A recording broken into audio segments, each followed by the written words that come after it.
and mute it right there. Hit that mute button. Welcome, Deanne Ferdinand. Abiola, don't say folks' last name. Oh, okay. Sorry, that was my mom.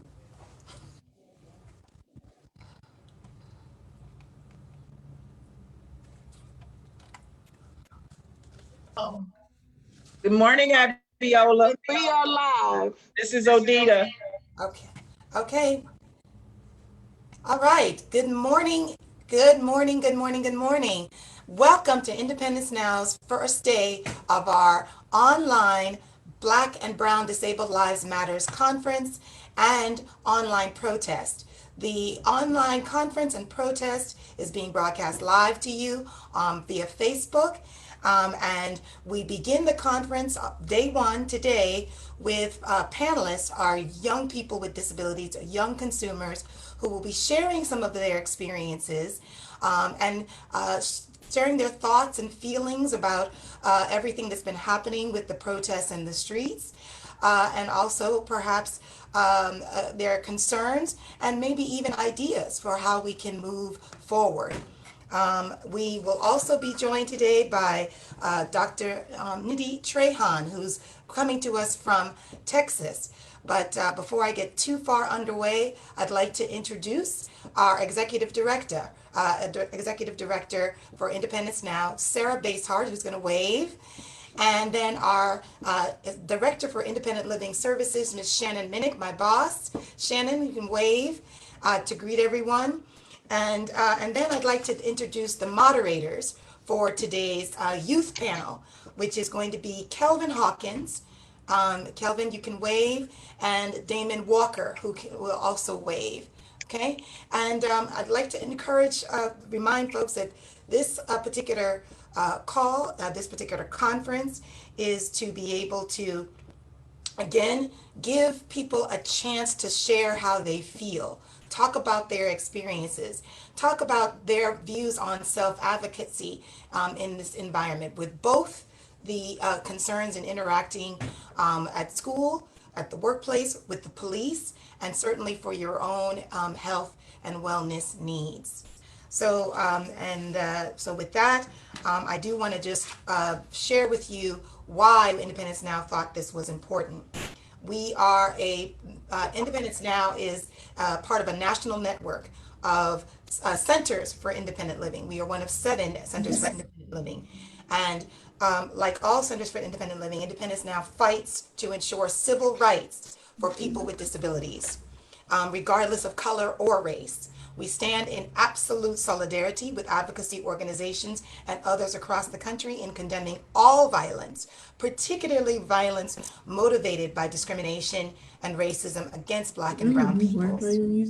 We therefore stand in support of the Black Lives Matter protest and against the violence against the Black and Brown communities, people of color, in the effort to dismantle the systems that have allowed racial injustice. The recurring trauma of violence and death caused by police is a burden that no person or community should have to carry.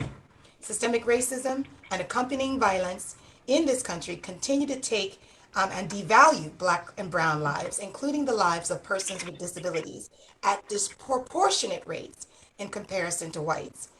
Black people in particular are 3 times more likely to be killed at the hands of police than whites. And it is our view that this has got to stop, and it has to stop with us. And I would like to just point out highlight the life of one person. Independence Now is the Center for Independent Living that serves Montgomery County, as well as Prince George's County. And one of the more recent lives lost, a person with disabilities, you may remember the name Finan Bear. He was a resident of Montgomery County. He was living with emotional and mental health related disabilities. And you may remember that he was the young man who had a knife and charged police officers and ended up losing his life after being shot. Had we been in touch with Finan, because he lived right up the street from our office in White Oak, he could have easily been one of my consumers. And so this conference, I'd just like to take a moment to just say his name and just remember him and so many other young people, persons of colors with disabilities who may not have gotten the care and treatment that they need. That's why we're here today. And so with that, I'd like to again introduce Kelvin and Damon to begin introducing our young panelists for today. Kelvin, your thoughts? Hey, what's going on? This is Damon. Hey, Kelvin. So we're gonna have first. Are we having the keynote speaker first, or are we going with we're gonna have Emily Rowe? Emily, Tyree, Serena, and then Ryan, and then Kirpal. Okay, great. So Emily, you can. Did you say my name? Oh, I do apologize. Emily, can you give your presentation? Oh, I see. Can you hear me, Emily? I don't know if she's on. She needs to unmute herself. That's all.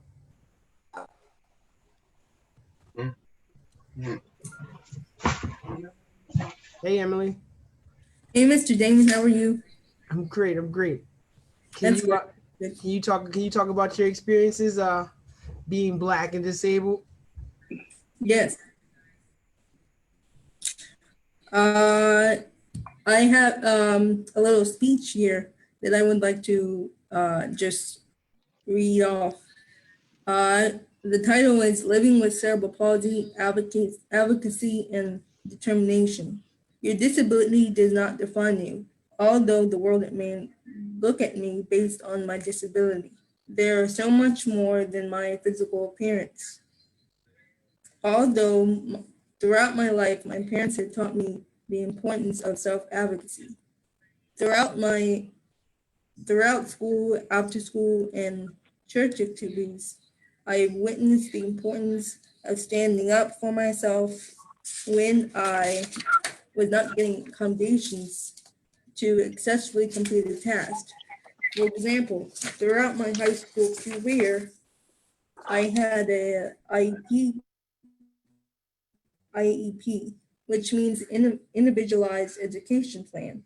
As many of you may know, an IEP outlines a plan for the students to be successful in class. For me, my plan had extended time on test in large print on class worksheets and homework. We described to take notes while in class and modify homework and classwork. While in high school, sometimes I would have to remind my teachers about my accommodations in order for me to be successful in class.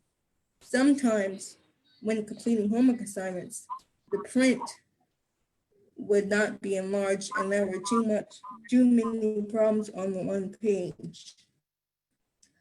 I had to remind my teachers of accommodations so I would complete the assignments. This is a common occurrence throughout my high school career, but when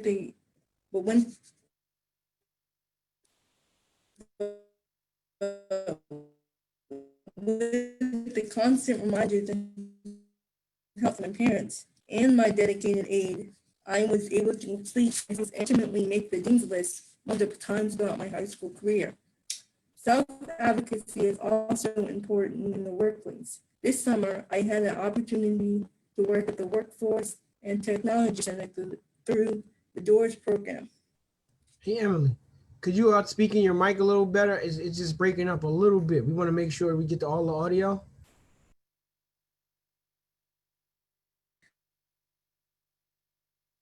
Of course, because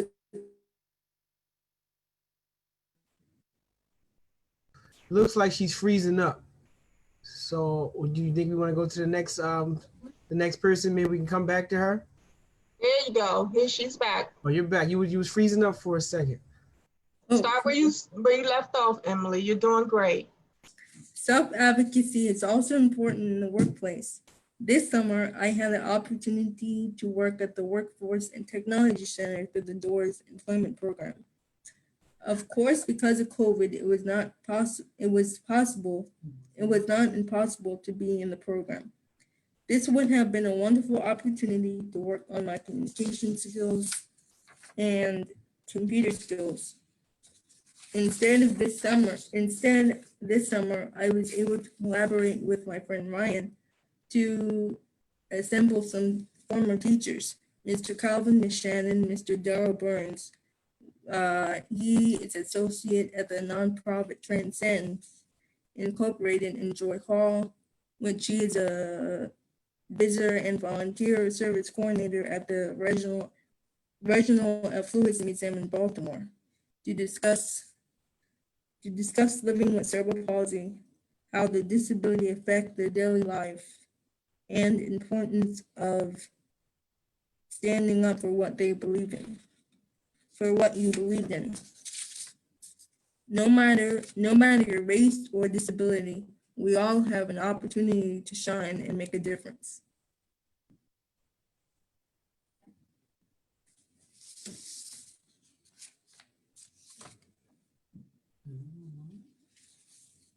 Hello? Yes, thank you so much, Emily. That was great. All right, I just wanted to make sure you were done. All right, great. So our next presenter is going to be Tyree Brown. Tyree, are you ready? You got to come off mute, Tyree. You're still muted. You got it. Okay. Yeah. All right. Well, I'm Tyree Brown. I am an independent freelance artist, and being Black, it's very interesting. I myself personally, I just appreciate all of the support that I've been given through Independence Now and all the support at MedStar and just and my church family and my home family. So it's very important to have support and individuals who are there to support. Like, it's just overwhelming support that I've had with my disability. And of course, in the beginning, it was very difficult. I was in the nursing home, which, oh my gosh, it's not something that you as a 20-year-old, at the time I was 20, would want to be in, because the program is tailored for individuals above 65. And it was very difficult for me being in that position, even in my mental state. But it helped me out spiritually, and knowing that I had to depend on God to get me through. And if it wasn't for the Money Follows the Person program, it's a Medicaid program, it got me home, back into the community. And it's through the contact of Independence Now and other organizations that I'm able to be here in the community, which is an absolute blessing. I know in the nursing home, most of the individuals were Black and brown, but I did notice maybe from the top, the care that how can I say it? In the nursing home is only run by how much funding they can get. I can't really explain it, but I do notice that even the staff there were overworked, and that played a part in how they took care of us as the patients. And it was not a very healthy environment, but they did as much as they could. So it all comes down to who's at the top and how much they care for the people in these nursing home facilities and even hospitals. Because once I got out of the nursing home into rehab, it got better. And then once I got home, I was able to go to outpatient therapy, where it got even better, being home, being at church.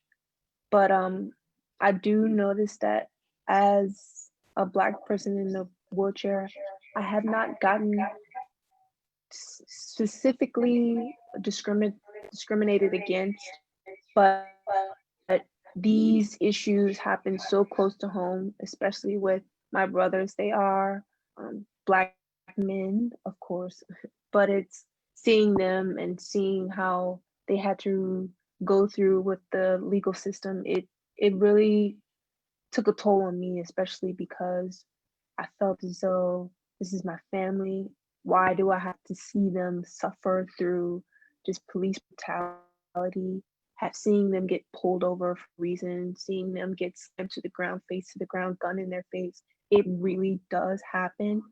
And I just thank God that even with me before my injury, that it didn't happen to me. And I pray that situations get better as we're bringing more awareness to Black Lives Matter, that these issues it won't be as much as it is. Obviously, there's going to be evil in the world, but we as a community can bring awareness to all of the things that are here and that are present. It really is real. And I hear there's certain news stations saying, oh, it's not that much of a problem, but it's because they don't have family members who've actually went through it. And hearing the stories of my brothers going through the justice system, being in the penitentiary, it was nothing that I really wanted to see them go through, but I really appreciate just being, a Christian, whereas I get to pray and just thank God for even life. I thank God that they're here and that when they had the guns to their face, that the police officers didn't pull the trigger, because I can't imagine losing any of them. It's crazy because all of my brothers except one has had an encounter with the police and has been in the prison system. I have that's 5 brothers except one. So it's 5 out of 6. Wait, 5 out of 6 brothers have been in the prison system, and that's very sad. But I'll yield my time to the next panelist, and thank you all for listening. Oh, that was great. So Abiola, you wanted me to go next, right?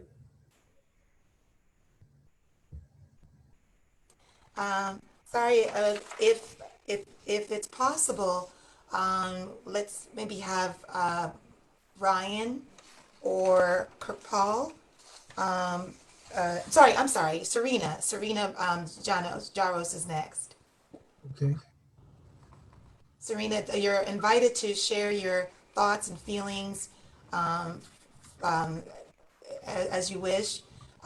Certainly reflecting on how the George Floyd's murder has impacted you, and also your life as a person with disabilities. Yeah, thanks for having me. Thanks for allowing me to share. I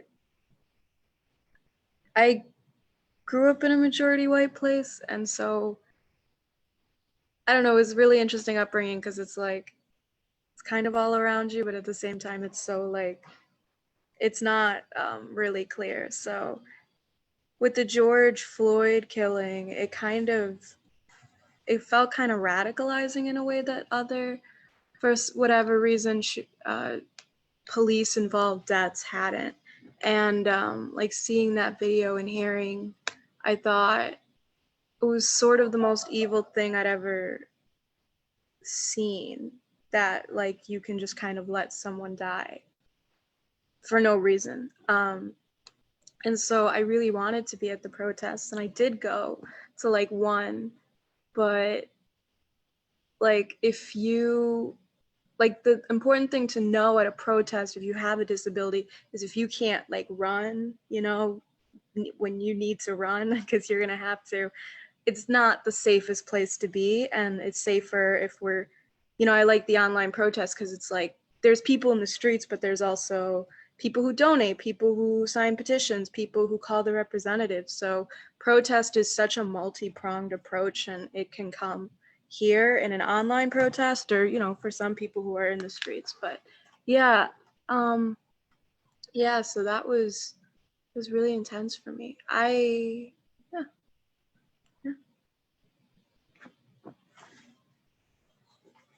yield my time. It's okay, Serena. Thank you so much. Okay, thank you. So what do you say, Abiola? We're going with Ryan and Kapal, if they're available.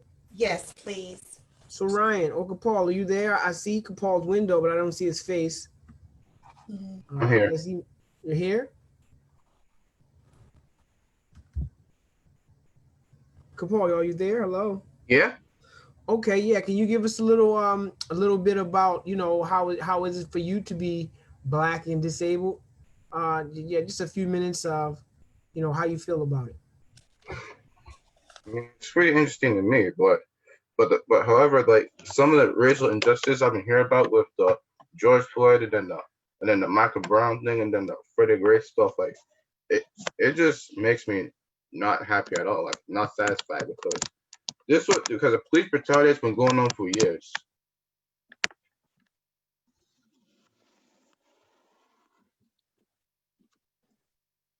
And how does that make you feel, Kapal?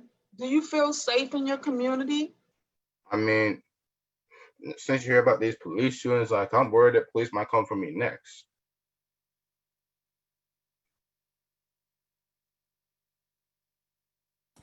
and and that's the tragedy of having to witness um, all of these videos showing the violence against persons of color, particularly.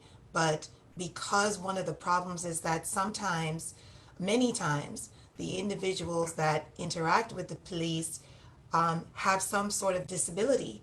And I'd love to hear you young persons, I'd love to hear your views, continue to hear your views on what you think the answer should be to that.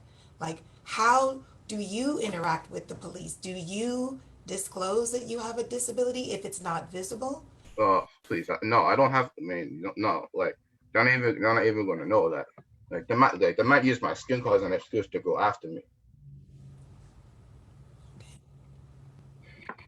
Now they're supposed to just go after you for like literally anything, like and it's true.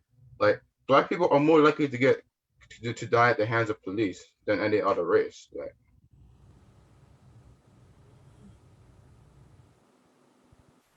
and yet we have a guy in the White House who says that the Caucasian people are more likely to die, but that's not even true at all.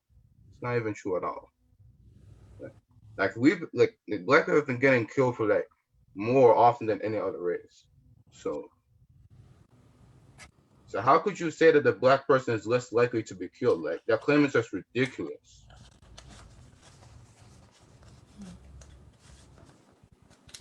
Yeah. Does anyone want to respond to Kirpal? Serena, Tyree? Ryan, can you take yourself off mute because you'll be next? Yeah, it's true. You know, I heard that comment as well. My brother brought it to my attention that the president did say that. I mean, people die, of course, but it's disproportionate. Especially knowing, like I said, 5 out of 6 of my brothers all been and had an encounter with the police and the prison system. That's ridiculous.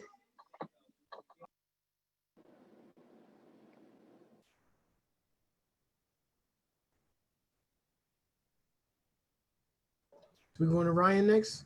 Yes. All right, Ryan, can you give us your experiences as far as being Black and disabled? All right, so I haven't had no personal experience with discrimination, but I've been around discrimination, like in the malls and stuff, like my parents, because a lot of my roots are down south, so like you know, before this, when this president came into office, some people felt like they could talk to us any kind of way. And on the George Floyd and the defund the police thing, I feel as though we have to find a way to make our community safe, whether it's reallocate those funds somewhere else, because like I feel as though, like one of the other panelists said, not only are we Black, but we have a disability, so we're getting hit both ways. That's why I feel as though we got to do something about this, and so that's why I'm glad to join you guys today to really discuss how we can make a difference in our community going forward. Thank you, Ryan. Hey, can I speak a little bit, Abiola? Absolutely. You and then Kelvin, and then we're going to go to Dr. Trehan. Okay, great. All right. I was born Black, and I've been disabled for about 25 years. I got disabled in high school. And I've had I guess there's some construction going on behind me. So if you hear that, I apologize. I've had a lot of encounters, with the police in a bad way, in a good way. It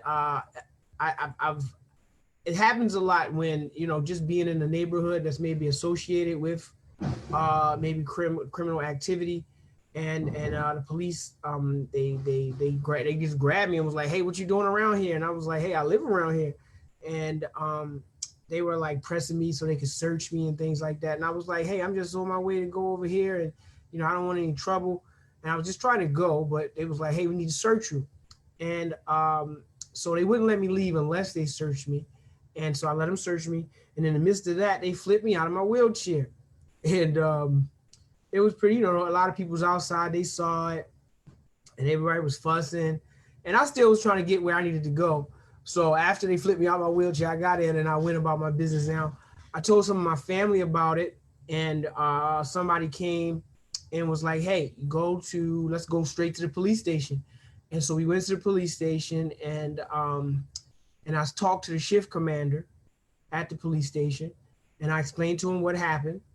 And he asked me, did I want to report it to Internal Affairs or anything? And I told him no. And I just asked him, could he, talk to his officers to explain to them that, I'm not a criminal and that they shouldn't mess with me when they see me on the street. And I remember something very mean those police said, because I was riding the street, because, my neighborhood, the sidewalks are kind of busted up. They told me it was going to give me a ticket if I rode the street, if they saw me again. And they were kind of just really trying to embarrass me and play with me and stuff. But at the end of the day, speaking to their supervisor, he reprimanded them. Then when I saw him again, they didn't mess with me. They didn't say anything wrong to me. And I went about my business. And so I think, yes, police brutality has been present for a very, very long time. But also, we need to be able to call it out when it happens. We need to go straight to wherever. If we got to call out congressperson, the police station, the newspaper. I think when you make awareness of it, that's when people can begin to stop it, because now they're seeing that somebody's crying out for justice. And so that's my piece.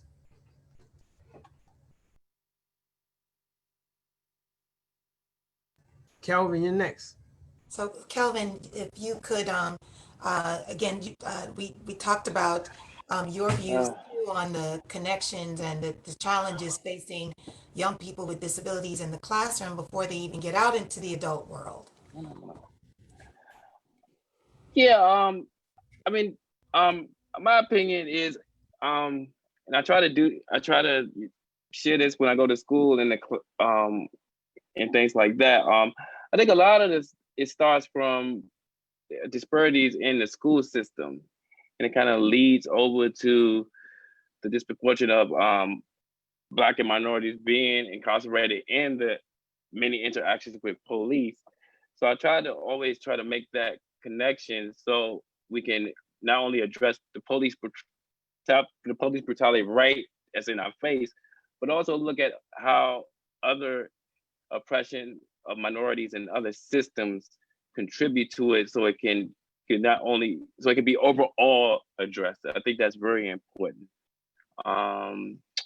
And to share my experience with the police, some years back, I was on my way to work here, and I didn't come to a complete stop at a stop sign. And, the police pulled me over, asked me for my registration and things.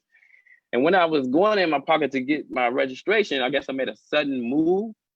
and he reached for his gun. I was like, you know, why is this serious for, you know, not coming to a complete stop at the stop sign? So when I got to work, I was a little bit shook, and you know, I just sat in the car like, man, that could have been a very bad outcome for me, for that not coming to a complete for the stop sign. So fast forward a few months, I'm in DC. I see a white lady in a Honda Accord. She runs the red light right in front of the police. I'm thinking like, oh, what's gonna happen here? And he just tapped on the window and said, you know, I just want to let you know you ran the red light. So it made me think, like, what if my first interaction with the police when I was driving was that he tapped on my window and said, hey, sir, I just want to let you know you didn't come to a complete stop. Maybe I wouldn't be as paranoid now. Like every time they get behind me, I go the opposite direction. So I think, you know, we have to share these real experiences so, you know, everybody understand what we go to with just, you know, regular routine interactions with law enforcement. So that's my story. Thank you so much, Kelvin. And you touched on something that is an excellent segue into our presentation from our guest speaker, who is coming to us from Austin, Texas. Dr. Nikki Trahan. She is a political scientist, sociologist, and she has done an extensive, well, she's actually written a book about the experiences of a minority group called the Roma out of Europe. But Nidhi's also are of Indian descent from India, and she's going to be talking to us a little bit about some of her experiences as a person of color, her experiences working with other people of color in other parts of the world. Thank you. Thank you, Abiola, and thank you to Independence Now. And thank you all of you here joining us on the webinar today and sharing your stories, your personal stories, which are painful, but which I hope that, you know, shows us the resilience of the communities, the Black and Brown communities who are participating on this panel. And I want to start off by just saying that, so I worked in the 1990s in Europe, but in the eastern part of Europe, which, you know, after the collapse of communism in the late 1980s, early 90s, there were a lot of different minority groups there, but the largest group is the Romani community, which are also called gypsies in English, but we don't use the term gypsy anymore. We use Romani because that's what the community likes to, you know, call itself. That's the name of the community. And so I started working there. They're actually an Indian diaspora. Their ancestors left 1,000 years ago, but I started working there in the 90s. And I realized that the same kind of issues that African Americans deal with and other people of color deal with here in the US and marginalized communities, that they were dealing with. And what happened was we had a total collapse of the state.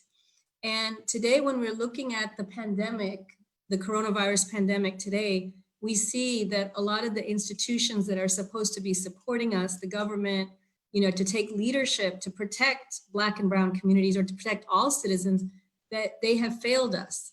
And I think that's a good segue to go to 1990s Europe and talk about the collapse of the Eastern European states and the impact on people like Roma communities, and particularly those who were facing sort of intersectional issues of intersectional oppression.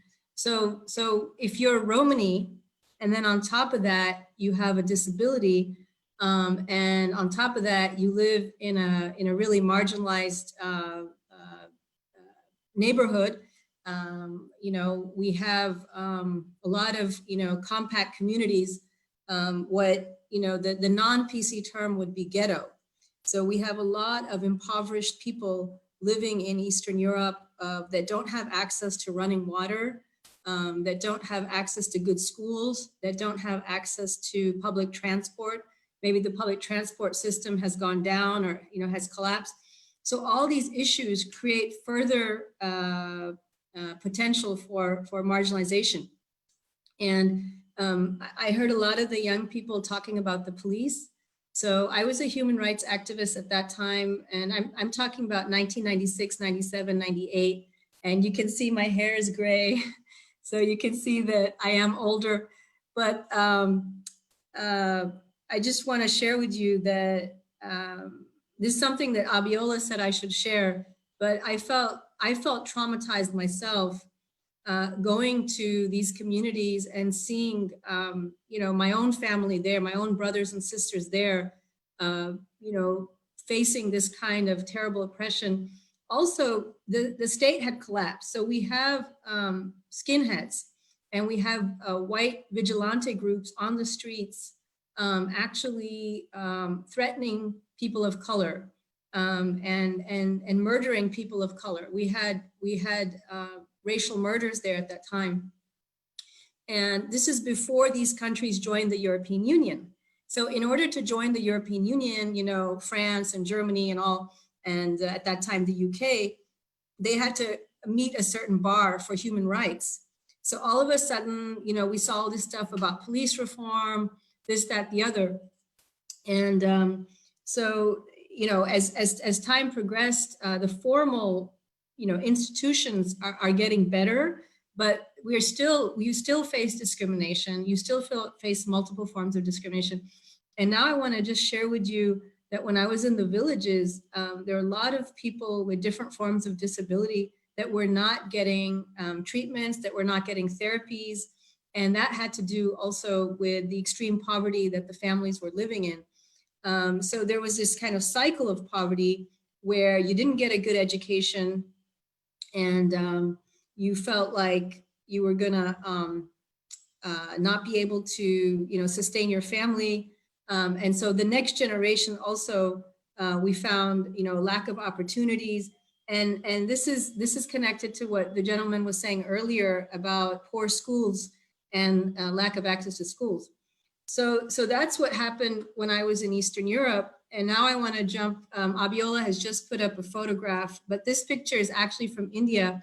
So I was working also in India in a school, and we had an NGO school which was started by parents of children with disabilities, young adults with disabilities, and it was called the Innocent World Foundation, Masoom Dunia in Hindi. And this young man right here, he's actually known affectionately as the boss. He's the boss, and he's very like charismatic, and he's dressed up as Lord Shiva. And this is like a traditional dance. So he's supposed to be wearing like a tiger skin outfit, and he's got the trident there, and there's like a snake wrapped around his head. So he does a very powerful dance. And so this was an example of a group that was formed by parents of kids with disabilities.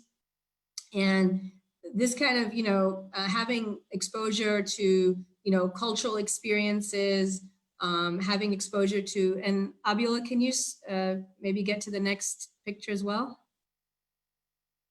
Let's see. Yeah, can you switch to another photo? Okay.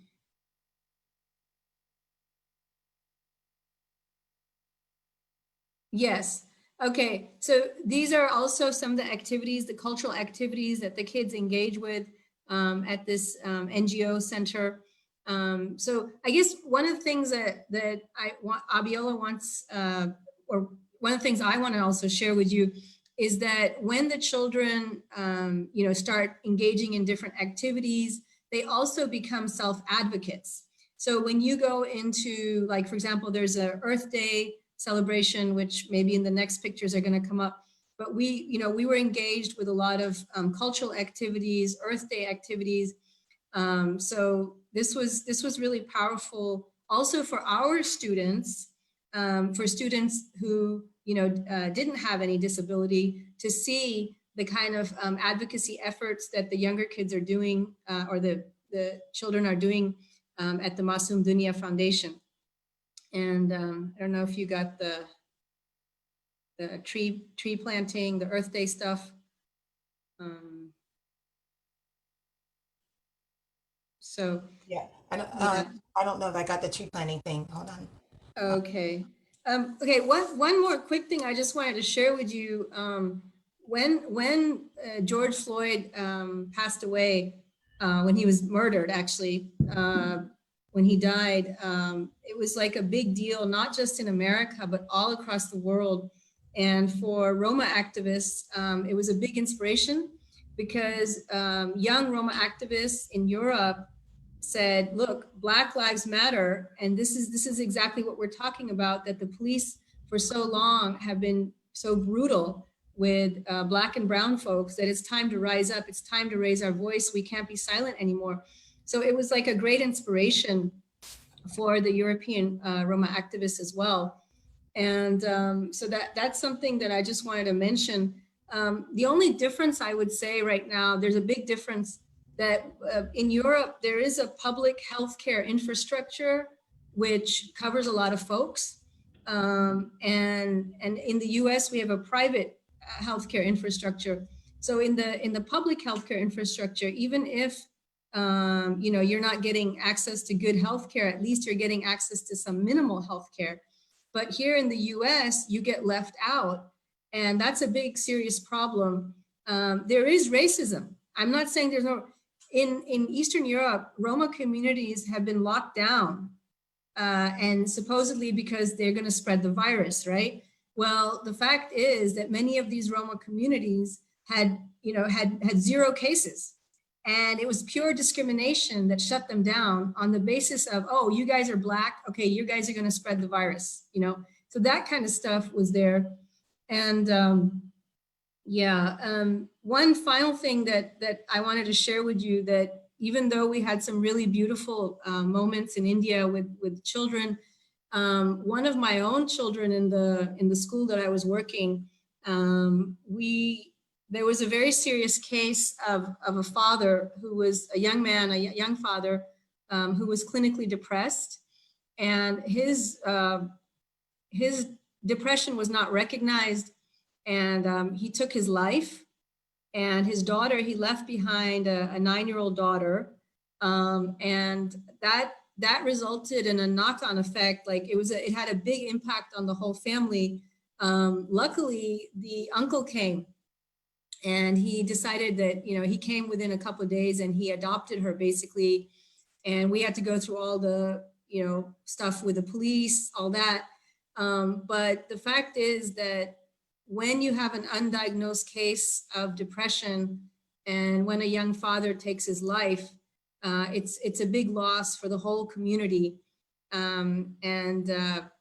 So I just wanted to mention that because often we don't recognize the disabilities. We don't recognize the pain that other people are going through before it's too late.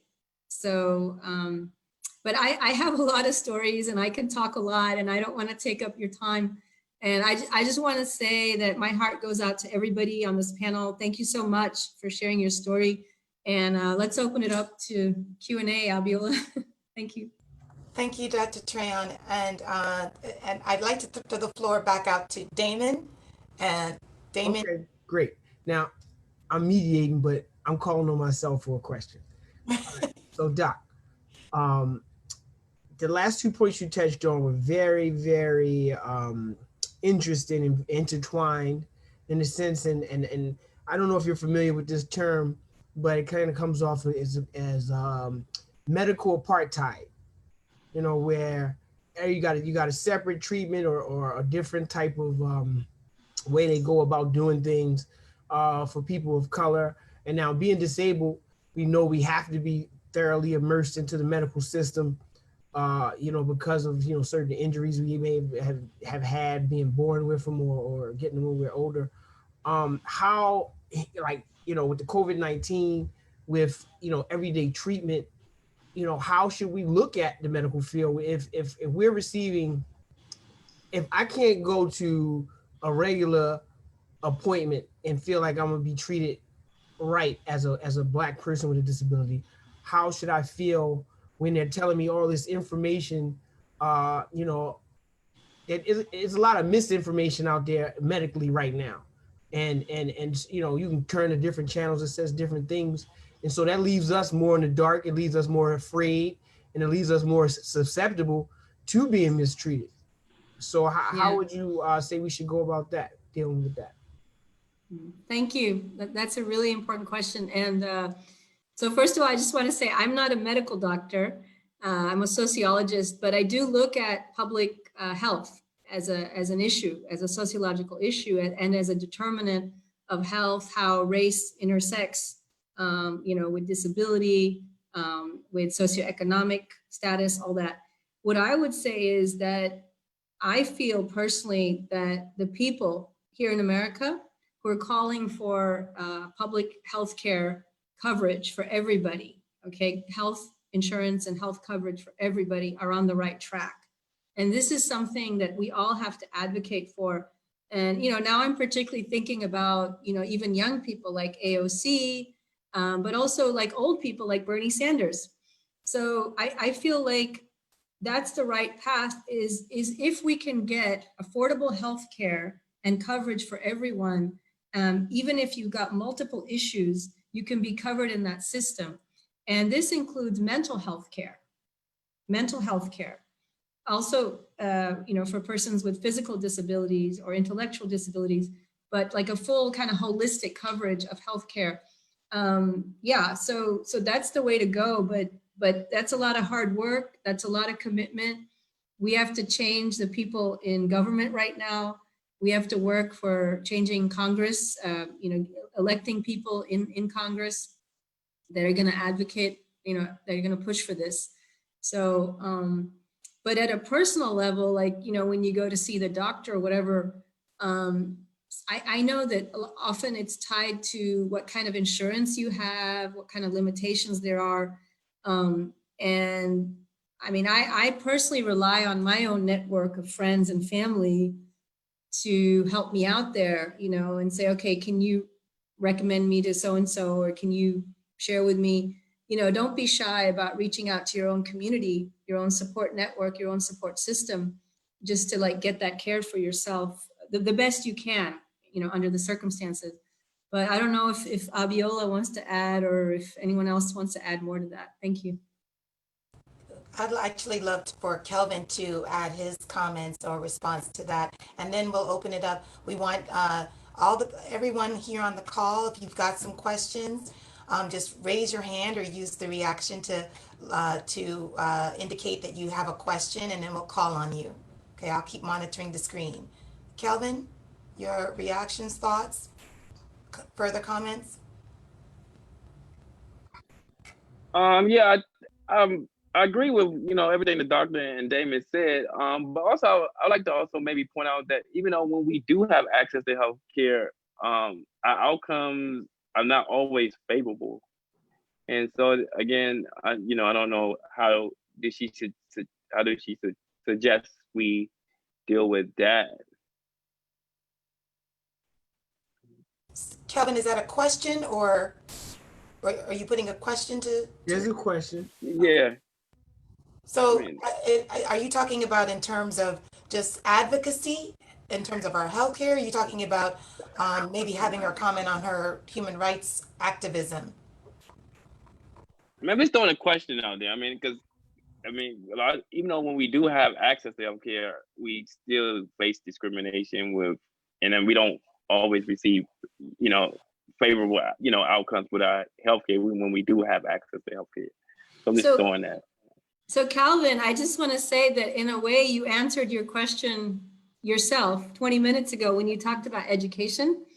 Because I feel personally that we have to reform the education system to bring the voices in that have been marginalized for so long. When that awareness happens, then hopefully the whole of the society is going to change at that point. That's my hope, that's my belief. But your question is like what we would say the $1 million question. You've got, even if you get to a point where you've desegregated a school, you've got good teachers, you've got good infrastructure, what happens after that in society? What are the messages that people of color are getting from the majority society that lowers their self-esteem in that process, right? So I think this is an ongoing battle. This is an ongoing fight that we have constantly to make our space in society, get our voices heard, and have our needs met in society.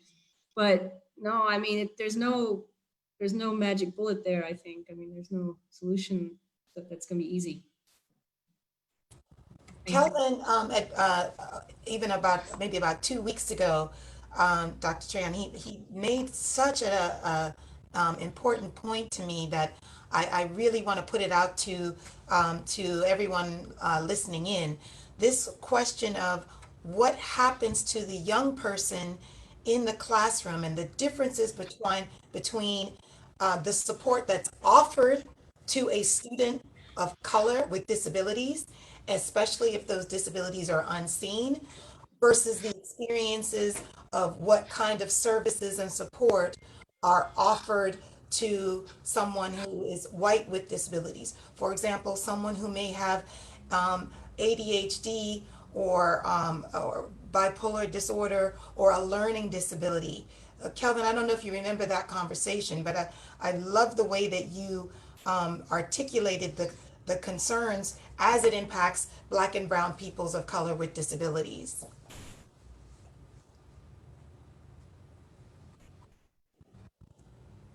Kelvin? What up? I don't know. Kelvin, you all right? He might not. Yeah. Yeah, I'm here. So Abiola, was that a question to Kelvin, or do you want him to elaborate on the discussion? Yeah, I was hoping that Kelvin would elaborate on that point. I think, and Kelvin, please correct me, that the point that you were making is that you might be a student of color with intellectual, developmental, emotional, behavioral health related disabilities, and maybe not be encouraged in the same way as a white counterpart Yeah. with certain services.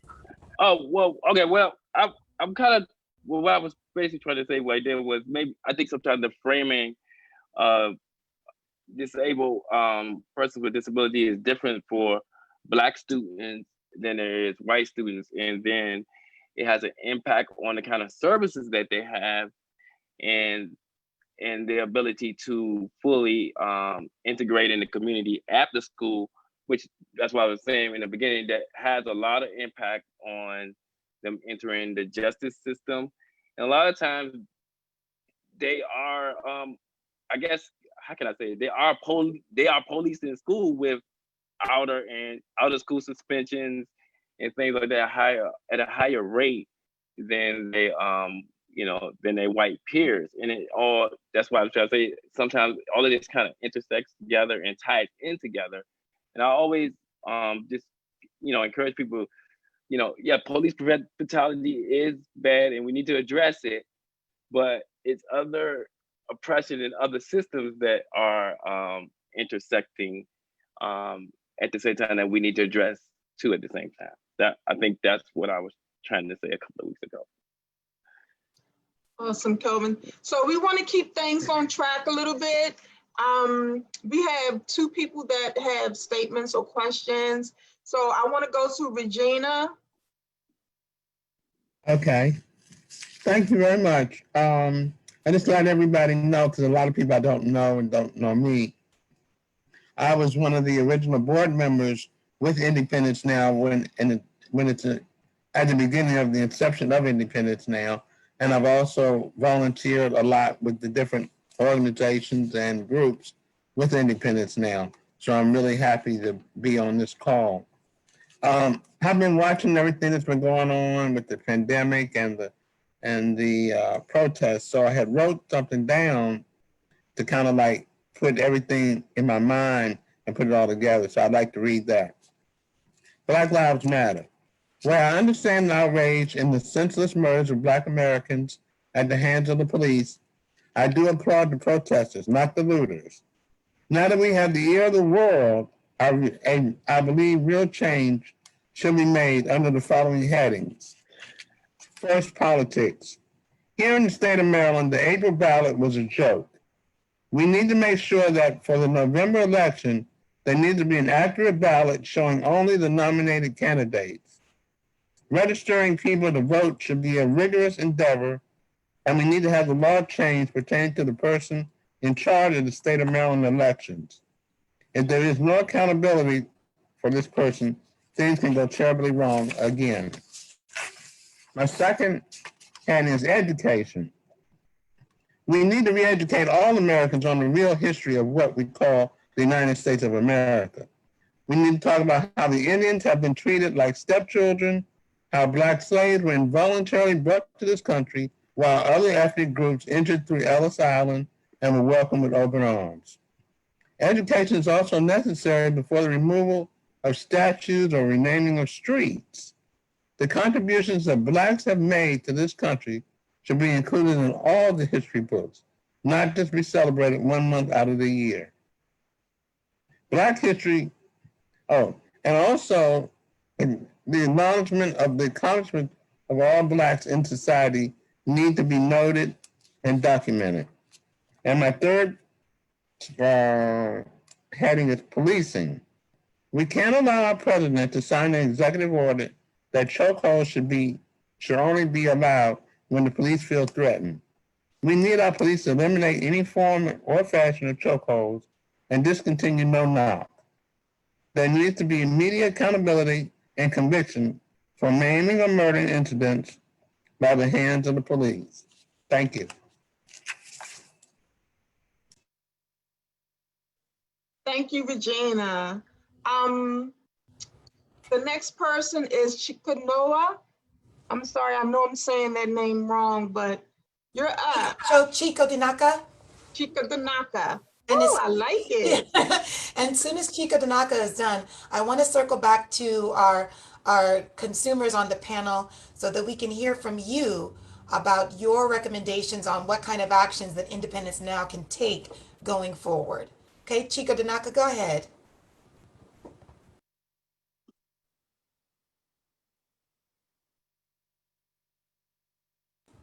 Unmute yourself, Chico.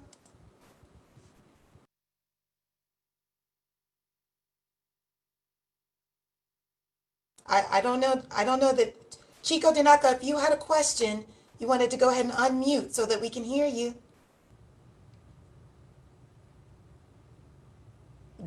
Maybe press *6 to unmute. I think that's correct.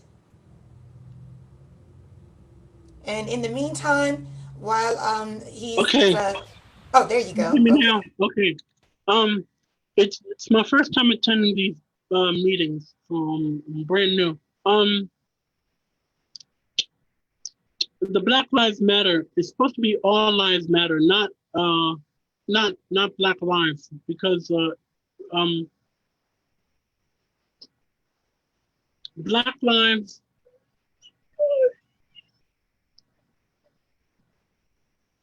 Black lives is supposed to be all lives. What they recently put a plaza on they put a plaza on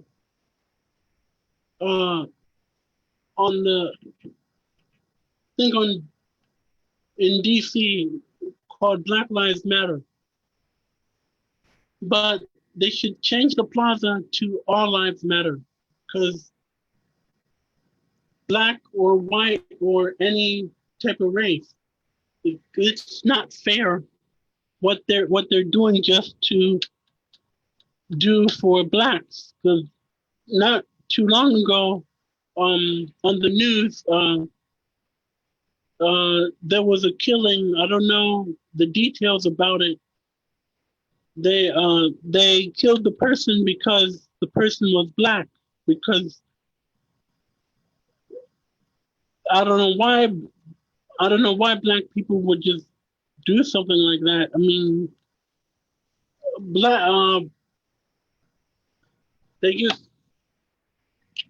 it's a messed up world, and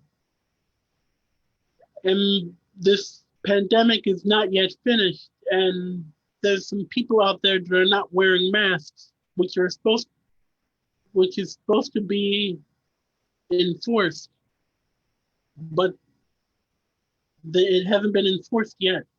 I don't know why they're not they're not enforcing it. They're enforcing it in DC. Why can't they enforce that in Maryland?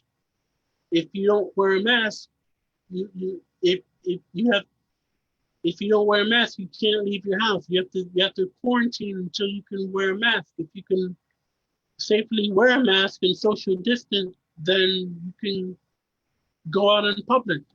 And until then, you have to follow the regulations and social distance and wear a mask. But most people in this world don't want to do that. I don't know about blind people, but they're not. I don't know if blind people are wearing masks, but I know what I've been hearing on the TV. They're not wearing masks, and they're probably not social distancing, which they're supposed to be doing. Thank you. I'd like to give one of our youth that hasn't had opportunities to speak. Kayla, would you like to respond to that? When I heard, I didn't hear the whole, well, when I heard about like it should be all lives matter, the thing, I was like, the reason why people say Black Lives Matter is because their life is disproportionately very disproportionately like gone. It's just like their life is gone. Yes, all lives matter, but Black lives are more likely to be gone too soon or gone disproportionately. But as soon as I finished what she said, I was like, I actually do agree. People are protesting over a mask, like it's not that serious. Like it's not that serious, just wear a mask. It's just like putting on clothes and stuff.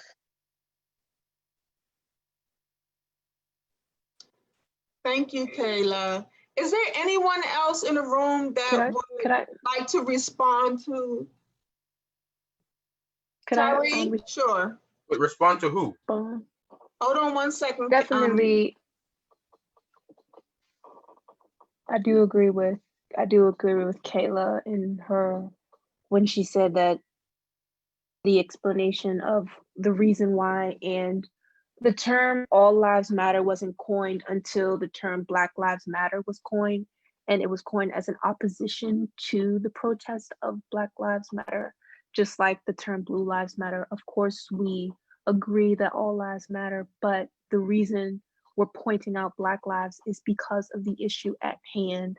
We're trying to get individuals to understand what Black lives are. It's a point where, hey, we're here, see us, and it's to bring awareness. And instead of opposing it or just saying no, because when you say all lives matter, it is a way, of course, all lives matter, but taking away the protest of a group of individuals to say, we're just not going to agree with Black lives.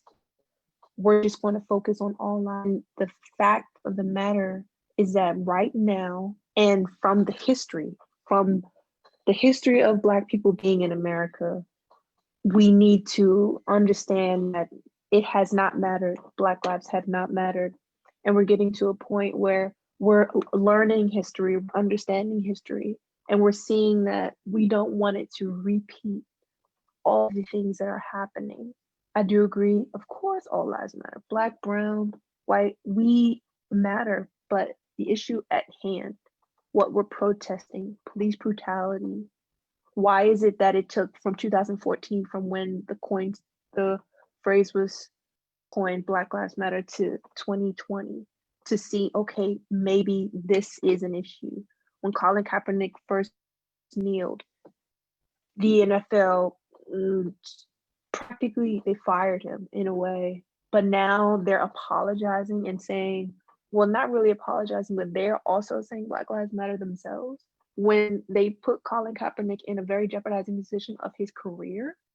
All of this is just, it's very, yeah, that's a whole other issue, but That's what I wanted to say, and I'll stop talking. Can I say something, please? All right, it's Damon. All right, so to address the issue of Black Lives Matter, now I'm gonna tell you the truth. I'm not a real supporter of the Black Lives Matter organization, but the sentiment of Black Lives Matter is a real sentiment. Now, people say, you know, all lives matter, but what you got to do is look at the statistics, look at the numbers, and you know, the Black male, his life expectancy is 7 to 15 years less than any other people in America. Now, that you know, you may not get that stat, but when you know most people die at 79 and 70, Black men are scheduled to die in their early 60s, and so that's for a whole lot of reasons. It's for the racism factor, and it's for the, like you said, well, what about the things that Black people do to each other? That's also systemic from racism, you know, because they were put in this, a lot of these communities were thrust into poverty, and when you have poverty, you're gonna have crime, no matter what the race is, no matter what the nationality is. So a lot of these situations may look like, oh, it's very easy to fix, but these things go back generations and generations and generations. And, you know, people might want to say, hey, forget about slavery, but you stop people from reading for 400 years, stop them from earning $1 for 400 years, and then, you know, and then tell them everything's okay and they got to compete with everybody else. It's not going to be easy. It's going to be a lot of turmoil in that situation. Yeah. And I wanted to go back to something that the doctor said. She said, well, what is it that makes Black people's self-esteem lower in some cases? And I do think the news does this, you know, because when you watch the news, the first thing I saw, they said, well, COVID-19, Black people got it more than anybody. Or HIV AIDS, they say, well, Black people got it more than anybody. And it's like, to me, I don't understand how a disease just picks a race or a color. You know, that's kind of impossible. So I feel like a lot of times the news, too much news, can kind of mess you up, because they're always looking for somebody to blame. And like the doctor said, they were blaming her community. They were saying her community was responsible for this and nobody had it, but it was an easy thing to do because these people are defenseless. They don't have a voice. They don't have lawyers and television cameras and TV shows where they can blame somebody else, you know? So they get picked on. And that's what happens to the disability community on top of being Black. So so that situation is pretty tough. So we should really think about it when we try to say, well, people should just do this or do that. You know, everybody has a reason for why they do things, you know, and if you guys got to take the time to really see what's going on. So that's all I wanted to say. Okay, thanks, Damon. So I want to give Chika Dinaka, I'm sorry. I want to give her another chance to respond. She's raised her hand, so I don't want to. He. So do you have a response? I see you have your hand raised. Give him 1 second just to get himself off of mute.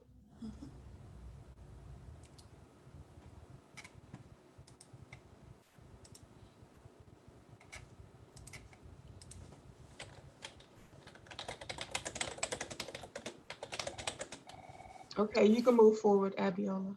All right. Well, we only got a little less than, we only got about 9 minutes left, but I'd really like to hear from our panelists and also our participants about your views on what Independence Now can do going forward, what we can do, not what we can talk about, but what you think we can do to help you, to help the disability community to move forward from this point. I think that it's very clear that discrimination, ableism, racism has impacted the lives of people of color, but this conference and the protest for that, especially for tomorrow, is about figuring out together what we can do. So this is where everyone who's on the call, if you've got a thought, share it with us. And I'll close my mic so that other people can talk. I know I just spoke, but I just have a question how can we get the word out about Independence Now? Because I know how much it has helped me. I try to, whomever contacts me, to say, oh, what's your disability? And I just, Independence Now, like, they will help you. How else, how are there other ways that we can tell people? I don't know, I just feel like this program helps so much, because somebody just contacted me today, like, what's your disability? And I tell them my disability, I'm like, okay, now it's time for you to contact Independence Now. How are there other ways? Because I know there's DC, there's Maryland, and I'm sure they have in other counties. How can we get the word out about this program? Tyree, the first thing you can do is to continue sharing your story. Your story is very important. There's ways, I mean, you can connect with me. We're trying to start a stream of videos. I can interview you. You could talk about your story and how Independence Now has empowered you to become more independent in your community. Like our Facebook page, share our Facebook page, all of our social media, because we're not just on Facebook now, but share all of our social media information on your pages. Ask your friends to like and share. That's the only way we're going to get out into our communities more, is if our consumers actually like our page and share our information. But thank you for that. And I think you're an amazing young African-American woman. Kayla has something she wanted to say.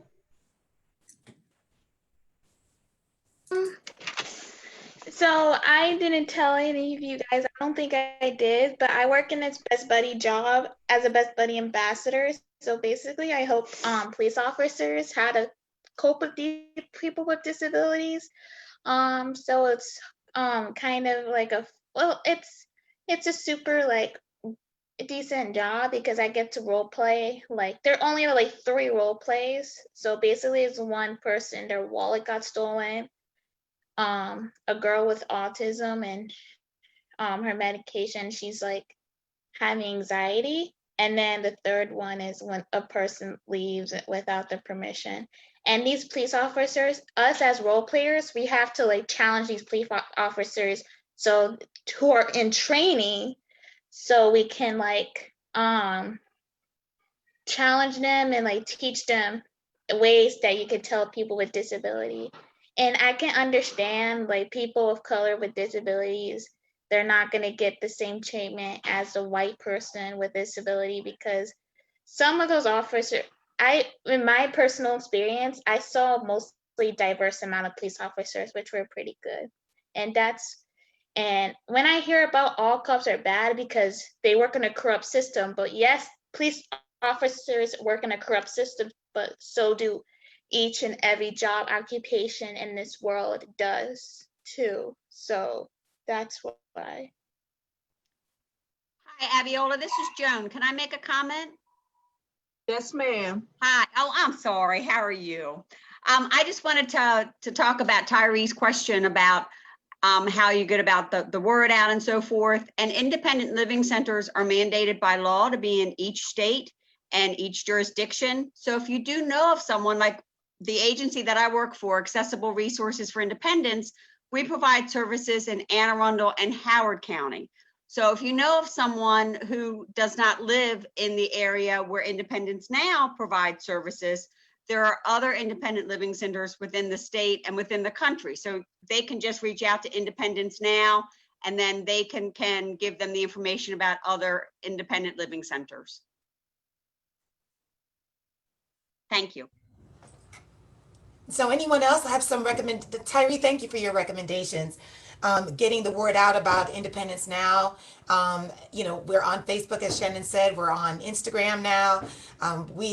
But we also want to encourage all of you, just like Shannon encouraged Tyree to share your stories, share your stories, share your personal stories.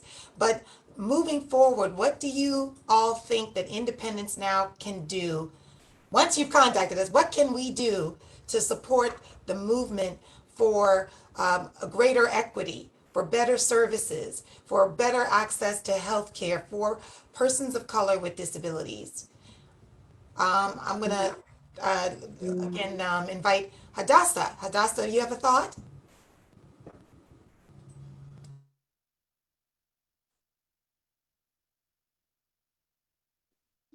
Hi, you guys. I'm Honestly, I feel like Independence now. You guys are so hands-on in the community. I definitely think accomplishing anything is teamwork. So I feel like we should continue doing what you guys are doing now, getting together, coming up with ideas, speaking, and really just giving ourselves praise and building our confidence and building other confidence definitely helps all of us to overcome the stuff that is happening in our society. So I guess continue what you guys are doing. Let's see, who else hasn't had a chance to speak? It's Wendy, Noah, you guys, Samara, Darlene, do you have thoughts on what action plan we can come up with to go forward from here, from today? So Noah may be a little shy. So he said, I agree with Regina. Vote, vote, vote, and get your family and friends to vote. Pick candidates who support rights for folks with disabilities and people of color. Thank you, Noah. And I think Noah's got a poster that he wanted to show. So this is do another it example. tomorrow. Okay, thank you, Noah. Anybody else have their posters already? Samara, let's see it. I think Emily was gonna offer something too. Oh, okay. Can you see it? Daniel, I see you. Great job, you guys. Awesome, awesome, awesome. Great, Darlene. So Emily, and then Sarah to take us out. Yeah, I would like to recommend the book. It's by Judith Newman. It's a memoir about her life. It's about her life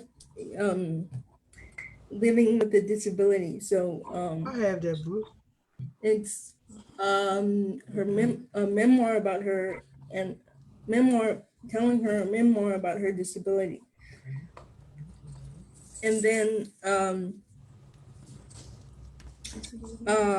me and Ryan are going to spotlight people for the disabilities month in the month of October. And I would recommend that you would be able to share your stories and be able to spotlight with Independence Now. Awesome, Emily. Okay. All right. So I guess I'm gonna actually close this out. I just want to say this was awesome, very inspiring for me as an adult African-American woman with a disability. But I don't want to just leave you guys hanging. There is an organization, it's called NAMD Advocates. It is led by people with disabilities, people of color, in support of people with disabilities using their voices. I've put the link several times in our Zoom chat. And let's not end this conversation today. I know you guys have a lot of questions, and you know, Kelvin and Damon know most of you. So pick up the phone, give them a call, allow them to help you work out some of your feelings and maybe write some of your stories, because that's very important. The more folks hear your stories and hear your voices, the more they will listen. It's very important. And I invite you all tomorrow at the same time, same place, to be a part of the discussion. Yes, you are youth with disabilities, but you're growing into adults. So you need to be a part of that conversation. And I hope to see you guys tomorrow. Shannon? Yes. Yeah, you there? I'm here, Kapal. Yeah, you have a profile picture of Bree Newsom taking down a Confederate flag. I didn't hear you. Yeah, I have a profile picture of Bree Newsom taking down a Confederate flag. Do you want to show that to us? Okay, it's a photo of her taking down a Confederate flag because it does not represent what she believes in. Awesome. So, Kapal, maybe you want to write a short story about that, about how that made you feel, how it empowered you, and we can share that story on our social media. It's very, Kayla, oh my gosh, I'm just, I just love you. And I do want to meet with you or maybe a police officer and have a conversation about what you're doing in the community. Is so important. Kayla is one of the Maryland Youth Leadership delegates, and to see you doing this, shows us that the Maryland Youth Leadership Forum is right on point with what we're doing, and that's so awesome. And I know many of you have great stories to tell, so send me your stories. Noah, send me your story. Okay, and so we'll probably end it here. We should end it here and just say thank you guys for joining us. Thank you, Dr. Trahan. Thank you. Thank you to Thank our you, speakers. Yes. Thank you. Thank you. Yeah. Thank you. Be safe. Be Thanks, safe, everyone. everybody. Bye. Bye. Thank you. Bye. Bye.